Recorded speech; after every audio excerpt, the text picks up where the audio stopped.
अगं मी समजवलं असतं ना नचिकेतला, त्याची मनधरणी केली असती, त्याच्या पाया पडले असते आणि आज त्याला परत घरी घेऊन गेले असते का? तुम्ही आलात आणि सगळं होत्याचं नव्हतं झालं. अगं तू आई आहेस ना,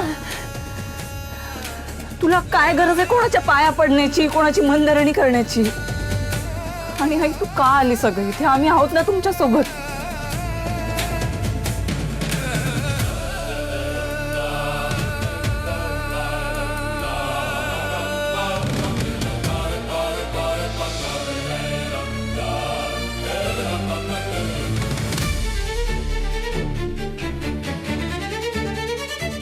चला.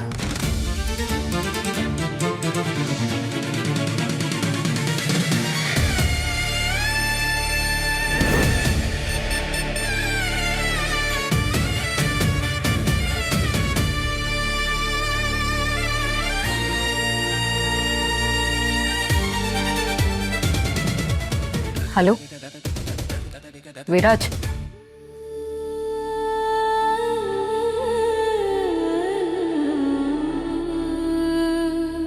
आहेस मी नालायक मुलगा. तू चांगला जावई होऊन दाखव ना. घे आई बाबांची जबाबदारी. घेईनच. तशीच वेळ आली तर त्यांचा मुलगा बनून त्यांची जबाबदारी सुद्धा घेईन.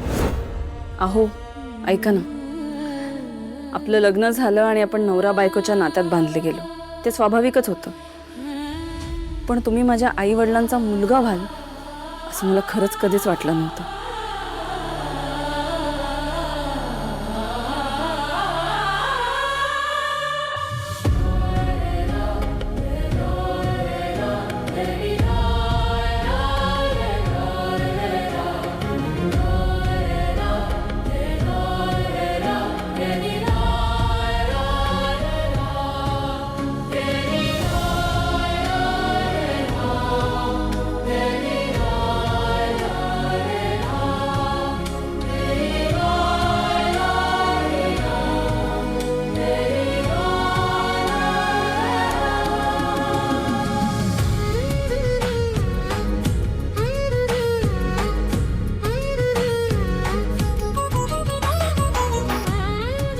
नवरा बायकोच्या नात्यात कुठला हिशोब नसतो, मान्य आहे मला.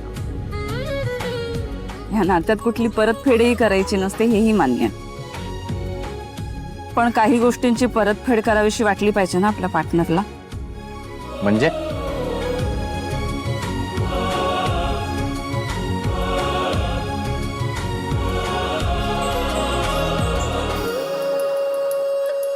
अर्पिता मॅडम, अर्पिता मॅडम, पुन्हा स्वप्न बघितलं मी. अहो, काय कुठे हरवलं तुम्ही? नाही काही काही वेगळं नाही, ते डब्यांचा विचार करत होते.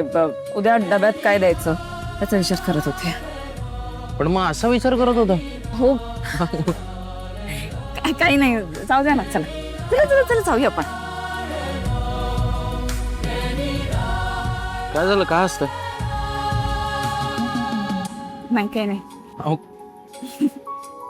श्रीराम जय राम, श्रीराम जय राम, श्रीराम जय राम, श्रीराम जय राम, श्रीराम जय राम, श्रीराम जय राम, श्रीराम जय राम, श्रीराम जय राम.